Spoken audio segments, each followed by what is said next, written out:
Let's start question number third question में हमारे पास क्या है, quadrilateral ABCD be are parallelogram if angle D plus angle B is equal to 180 degree.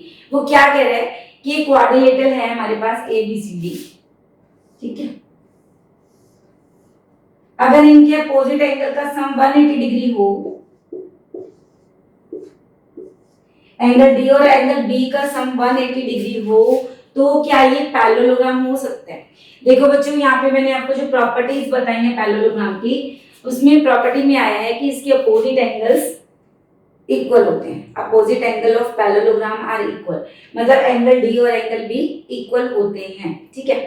But अगर हम यहाँ पे देखें कि जो हमारे पास रेक्टेंगल है और हमारे पास स्क्वायर है, रेक्टेंगल और स्क्वायर, इनके चारों एंगल्स 90 डिग्री के होते हैं, ठीक है।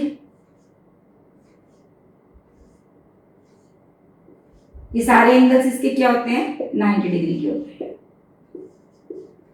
अब पैरेललोग्राम की डेफिनेशन क्या है, parallelogram is a quadrilateral whose opposite sides are parallel। इनकी जो अपोजिट साइड्स हैं वो पैरेलल होती हैं और इक्वल होती हैं, ठीक है। इस डेफिनेशन के अकॉर्डिंग ये जो हमारा रेक्टेंगल है ये भी हमारा एक पैरेललोग्राम है, क्योंकि रेक्टेंगल के अपोजिट साइड्स भी पैरेलल होती हैं और इक्वल होती हैं, ठीक है। रेक्टेंगल के अपोजिट साइड्स इक्वल तो होती हैं, पैरेलल भी होती हैं। इसी तरह जो स्क्वायर है इसकी भी अपोजिट साइड्स क्या होती हैं, पैरेलल होती हैं। इसके अकॉर्डिंग रेक्टेंगल और स्क्वायर दोनों को हम कह सकते हैं कि दोनों हमारे पैरेललोग्राम है, ठीक है। अगर हम इन पैरेललोग्राम्स में देखें कि जब हमारा पैरेललोग्राम रेक्टेंगल की फॉर्म में है या स्क्वायर की फॉर्म में है, तब इनके अपोजिट एंगल का सम देखो 90 प्लस 90 कितना हो सकता है, 180 डिग्री हो सकता है, ठीक है। अगर ये स्क्वायर है हमारा पैरेललोग्राम, तब भी इसके अपोजिट एंगल का जो सम है वो कितना हो सकता है, 180 डिग्री होता है, ठीक है। बट अगर ये हमारा पैरेललोग्राम रेक्टेंगल और स्क्वायर नहीं है, parallelogram is not a rectangle, parallelogram is not a square, but rectangle is a parallelogram and square is a parallelogram, ठीक है। बट अगर ये हमारा सिंपल पैरेललोग्राम है, तब इसके जो अपोजिट एंगल्स हैं ये इक्वल होते हैं। समझ आ रही है आपको कि जरूरी नहीं है कि उनके अपोजिट एंगल का जो सम है वो 180 डिग्री हो जाए। तो हम यहाँ पे क्या लिख देंगे, कैन बी, मतलब हो सकते हैं, बट नीड नॉट बी, हो सकते हैं पर जरूरी नहीं है। समझ आई, हो सकते हैं पर जरूरी नहीं। Let's start second part. Second part में है AB is equal to DC 8 centimetre, AD is equal to 4 centimetre and BC is equal to 4.4 centimetre. अब यहाँ पे हमारे पास क्वाड्रिलेटरल है, इस क्वाड्रिलेटरल में वो क्या कह रहे हैं, AB हमारे पास 8 सेंटीमीटर है और DC भी 8 सेंटीमीटर है, ठीक है। अपोजिट साइड्स इक्वल होती है पैरेललोग्राम में। AD 4 सेंटीमीटर है और हमारा BC कितना है, 4.4 सेंटीमीटर। ये तो ठीक है, अपोजिट साइड्स इक्वल है, बट यहाँ देखो ये 4 सेंटीमीटर है और ये 4.4 सेंटीमीटर है। अब पैरेललोग्राम की डेफिनेशन में क्या था, parallelogram is a quadrilateral whose opposite sides are equal, मतलब ये साइड इसके इक्वल है तो ये वाली साइड इसके इक्वल होनी चाहिए, बट ये इक्वल नहीं है, तो ये क्वाड्रिलेटरल जो है वो पैरेललोग्राम नहीं हो सकता। तो यहाँ पे मैं देंगे नो, ठीक है। In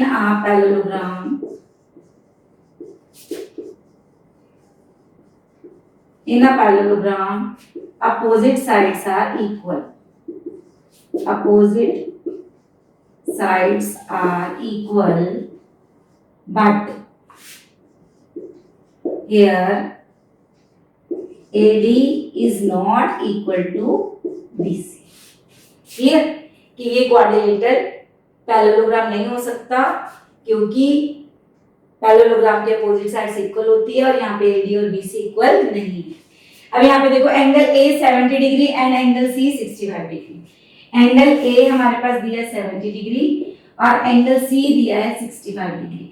अब हमने प्रॉपर्टीज में क्या पढ़ा था पैरेललोग्राम की, अपोजिट एंगल्स आर इक्वल, मतलब अगर ये 70 है तो ये भी 70 होना चाहिए, ठीक है। अगर ये 65 है तो ये भी 60, मतलब दोनों इक्वल होनी चाहिए। तो यहाँ पे भी क्या लिख देंगे हम, नो, ये जो क्वाड्रिलेटरल है ये पैरेललोग्राम नहीं हो सकता इन अ पैरेललोग्राम, ये रीजन है, ठीक है। नो, यहाँ पे या तो ब्रैकेट लगा दो या बिकॉज लगा दो, अगर आपको ब्रैकेट नहीं लगाना तो बिकॉज लगा दो, ठीक है। In a parallelogram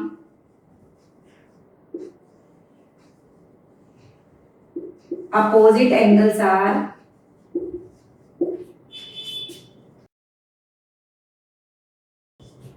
equal, but opposite angles equal होते हैं, बट क्या है यहाँ पे, angle A is not equal to angle C. Clear, ये हमारे हो गए answers. Let's start now question number 4। Let's start question number 4। Fourth question हमारे पास, draw a rough figure of a quadrilateral that is not a parallelogram but has exactly two opposite angles of equal measure। ऐसा quadrilateral हमें draw करना है जो parallelogram नहीं है, but उसकी जो अपोजिट एंगल्स की मेजर है वो इक्वल है। तो ऐसा जो हमारा फिगर होता है, ऐसा जो क्वाड्रिलेटरल होता है वो हमारा काइट होता है, क्योंकि काइट की ये जो एडजेंट साइड्स है ना, ये दोनों एडजेंट साइड्स इक्वल होती हैं और नीचे वाली दोनों एडजेंट साइड्स इक्वल होती हैं।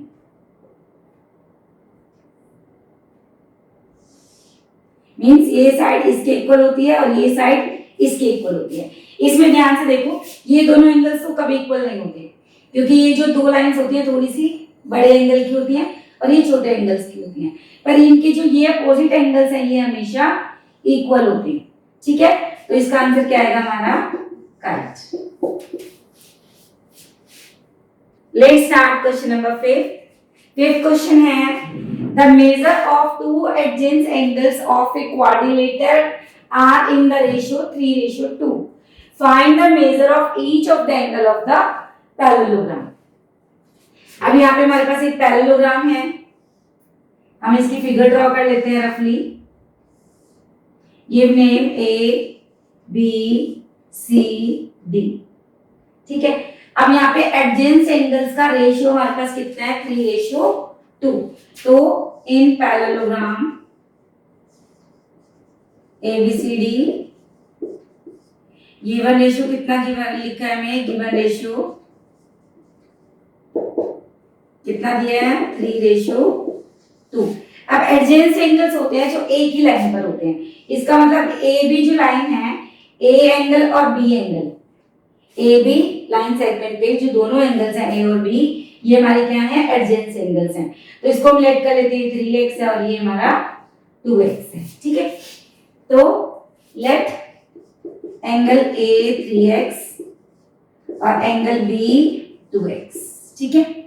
Angle A plus angle B is equal to 180 degree. Reason क्या लिखेंगे, adjacent angles are supplementary, adjacent angles are supplementary, means जब दो एंगल का सम 180 डिग्री होता है तो उन्हें हम सप्लीमेंट्री एंगल्स कहते हैं, ठीक है। अब A कितना है 3x और B कितना है 2x। 3x plus 2x 5x is equal to 180 degree. x की वैल्यू निकाल लेते हैं, 180/5, 5 से कट करेंगे हम, 5 3 जा 15, 5 6 जा 30। तो x की जो वैल्यू आ गई हमारे पास कितनी आ गई, 36 डिग्री, ठीक है। अब हमारे पास एंगल A कितना आ जाएगा, एंगल A है हमारा 3x, तो मींस 3 × 36, ठीक है। तो 36 को 3 से मल्टीप्लाई करो, 108। एंगल B हमारे पास कितना आ गया, 2x है, तो 2 × 36, ये आ गया हमारे पास 72 डिग्री। बट इसने यहाँ पे क्या बोला है, find the measure of each of the angle. सारे एंगल फाइंड करने हैं, तो इसके अपोजिट एंगल्स हमारे क्या होते हैं, इक्वल होते हैं, ठीक है। अगर हमारा एंगल A 108 है तो एंगल C भी उतना ही होगा, 108 डिग्री, और एंगल B जो है वो एंगल D के इक्वल होगा, 72 डिग्री। यहाँ पे रीजन लिख देंगे, opposite angles of parallelogram are equal. ठीक है, हमने रीजन भी दे दिया कि पैरेललोग्राम के अपोजिट एंगल्स इक्वल होते हैं और हमने चारों एंगल भी फाइंड कर दिए, तो ये हमारा आंसर हो गया। Clear? Let's start question number 6। Two adjacent angles of a parallelogram have equal measure. Find the measure of each of the angle of the parallelogram. अब हमारे पास पैरेललोग्राम है, वो क्या कह रहे हैं, इसके जो एडजेसेंट एंगल्स हैं वो हमारे इक्वल है। हमने रफ स्केच बना लिया, पैरेललोग्राम बना लिया, नेमिंग कर दी ABCD। इसके दो एडजेसेंट एंगल्स इक्वल हैं, तो ये हम लेट कर लेते हैं, एंगल AX है और B भी X है, क्योंकि दोनों इक्वल गिवन है। इन पैरेललोग्राम ABCD, ठीक है। इसकी बेटा स्टार्टिंग बिल्कुल सही करना, फिर मार्क्स नहीं कटते। ठीक, अब यहाँ पे चाहे तो आप ऐसे भी कर सकते हो, angle A plus angle B is equal to 180 degree. ठीक है, एडजेसेंट एंगल्स आर सप्लीमेंट्री। चाहो तो आप इसको बाय एंगल सम प्रॉपर्टी से भी कर सकते हो, तो मैं आपको बाय एंगल सम प्रॉपर्टी से बताऊं कैसे करते हैं। तो यहाँ पे देखो, इसके पैरेललोग्राम है, पैरेललोग्राम के अपोजिट एंगल्स क्या होते हैं, हमारे पास इक्वल होते हैं। अगर हमारा एंगल AX है तो C भी X हो जाएगा, अगर हमारा BX है तो D भी X हो जाएगा, क्योंकि इसके अपोजिट एंगल्स क्या होते हैं, इक्वल होते हैं। ठीक है, यहाँ पे इन्होंने गिवन है क्या है, adjacent angles of parallelogram are equal. तो angle A is equal to angle B, ये गिवन है हमारे कि दोनों इक्वल है। ठीक है, तो लेट कर लेते हैं, let angle A is equal to X, so angle B is equal to also X। ठीक है, angle A is equal to angle C X, angle B is equal to angle D, ये भी हो गया हमारा X, क्योंकि opposite angle equal होते हैं। यहाँ पे हम इसका रीजन लिख देते हैं। क्या रीजन है, opposite angles of parallelogram are equal. ठीक है, अब by angle sum property same कर देते हैं, by angle sum property of quadrilateral. क्या प्रॉपर्टी है हमारी क्वाड्रिलेटरल की, the sum of all the angles of a quadrilateral is 360 degree. मतलब अगर चारों एंगल को प्लस करेंगे तो हमारा कितना आंसर आ जाएगा इसका, 360 डिग्री। तो we can write here angle A plus angle B plus angle C, angle का साइन सही से डालना है। ठीक है, plus angle D is equal to 360 degree. ये भी X है हमारा, B भी X है, C और D भी हमारा X है। ये देखो x प्लस x करेंगे तो कितना आ जाएगा, 4x। 4x is equal to 360 degree. इसको यहाँ कर लेते हैं, x इज इक्वल टू आ गया 360 बाय 4। 4 से डिवाइड करेंगे तो x की वैल्यू हमारे पास कितनी आ गई, 90 डिग्री। क्लियर? अगर हमारी x की वैल्यू 90 डिग्री आ गई तो जो हमारे एंगल्स हैं वो चारों तो इक्वल हो गए ना, चारों हमारे क्या होंगे, इक्वल होंगे। क्योंकि अगर हमारा ये 90 है तो ये भी 90, क्योंकि एडजेसेंट एंगल इक्वल है और इनके अपोजिट एंगल्स भी हमारे इक्वल होते हैं। तो all angles are equal, the measure of each angle of a parallelogram is 90 degree. तो ये हमारा आंसर आ गया, इसके सारे एंगल्स 90 डिग्री के। क्लियर?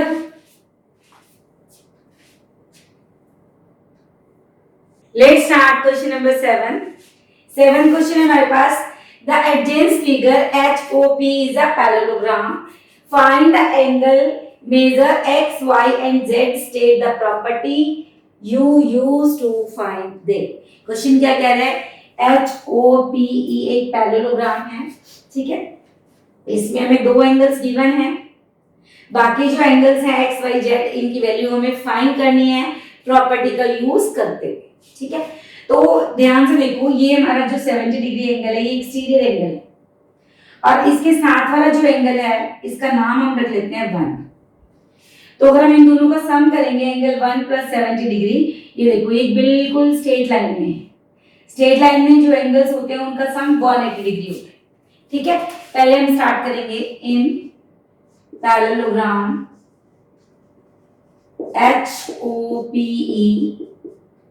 ठीक है, एंगल 1 + 70 डिग्री = 180 डिग्री। दोनों का सम कितना होगा? 180 डिग्री। यहाँ पे रीजन लिख देंगे हम, लीनियर पेयर। रीजन नहीं लिखेंगे तो मार्क्स कटेगा।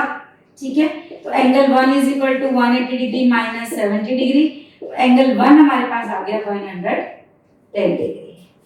ये हमारे पास आ गया 110 डिग्री। क्लियर? अब देखो क्योंकि ये पैरेललोग्राम है और पैरेललोग्राम के अपोजिट एंगल्स हमारे पास इक्वल होते हैं, तो ये जो एंगल है x ये 110 के इक्वल होगा क्योंकि opposite angles of parallelogram are equal. तो we can write x = 110 degree या एंगल 1 = x = 100। एंगल 1 और x जो है वो क्या होंगे? इक्वल होंगे। तो यहाँ पे हम रीजन लिख देंगे,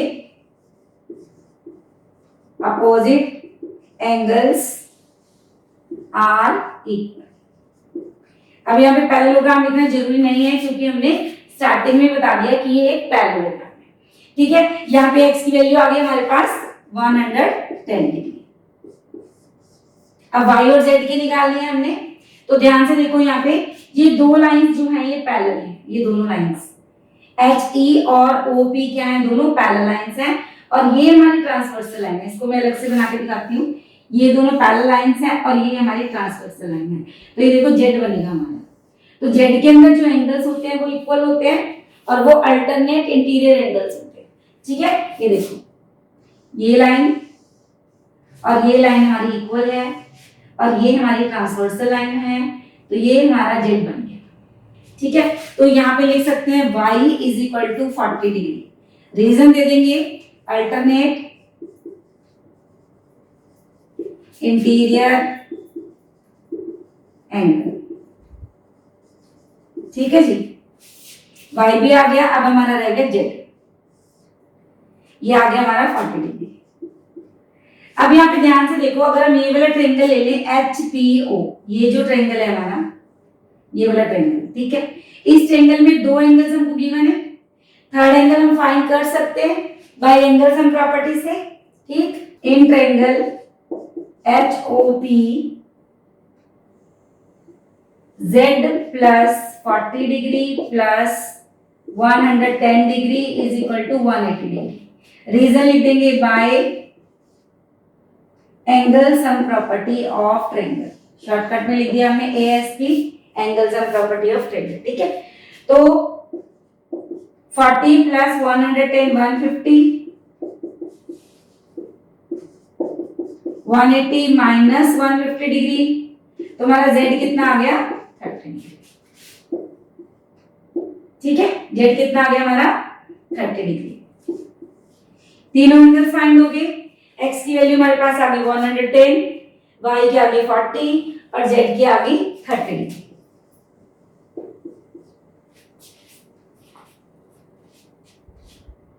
let's start question number 8। Question number 8 कहता है the following figures GUNS and RUNS are parallelograms, find x and y length are in centimetre. ठीक है, इसकी जो लेंथ है वो सेंटीमीटर में है। हमें यहाँ से x और y की वैल्यू निकालनी है। ये हमारे पास क्या है? एक पैरेललोग्राम है। तो हम यहाँ लिख लेते हैं इन पैरेललोग्राम। पैरेललोग्राम का नाम है GUNS। ठीक है, अब यहाँ पे हम लिख सकते हैं ना, देखो इसकी अपोजिट साइड्स क्या होती हैं? इक्वल होती हैं। तो we can write here SMSG = NU। ठीक है, SG = NU। अब ये SG साइड्स कितनी है हमारे पास? 3x और NU कितनी है? 18। तो यहां से हम x की वैल्यू निकाल सकते हैं 18/3। तो x कितना आ गया हमारा? 6 सेंटीमीटर। ठीक, अब यहाँ पे देखो, यहाँ हम लिख सकते हैं ये GU = SN, opposite sides are equal. हाँ, यहाँ रीजन लिख देंगे, अपोजिट साइड्स आर इक्वल। ठीक है, पैरेललोग्राम हम पहले लिख चुके हैं कि ये पैरेललोग्राम है। यहाँ पे हम क्या लिखेंगे, GU is equal to SN, ये साइड इसके इक्वल है।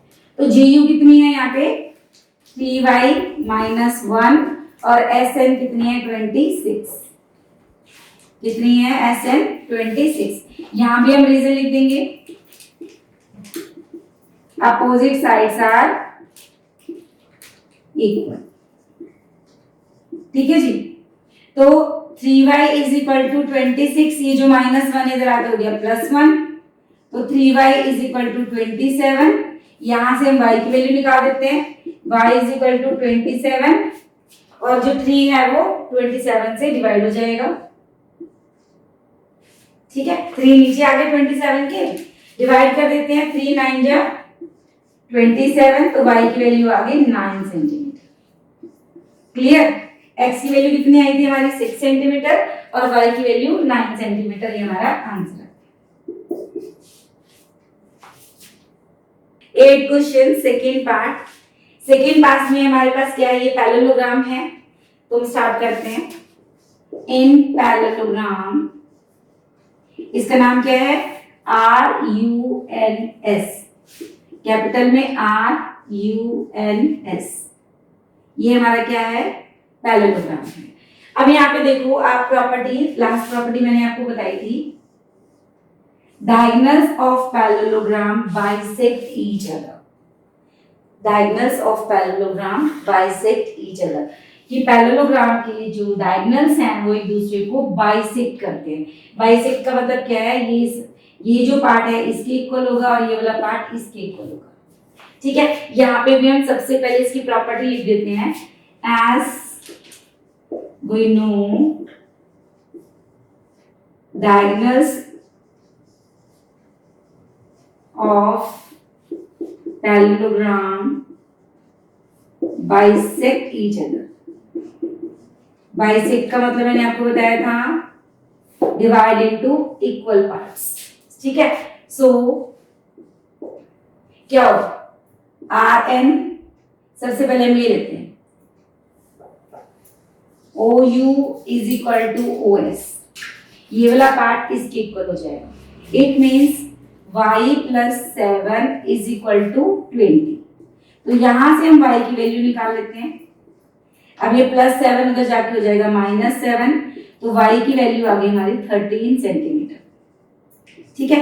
अब हमने यहाँ सेंटीमीटर क्यों लगाया, देखो क्वेश्चन में उसने बोला है लेंथ आर इन सेंटीमीटर, ठीक है। यहाँ x की वैल्यू आ गई हमारी 13 सेंटीमीटर। इसी तरह से हम लिख लेते हैं यहाँ पे ON is equal to OR, ठीक है।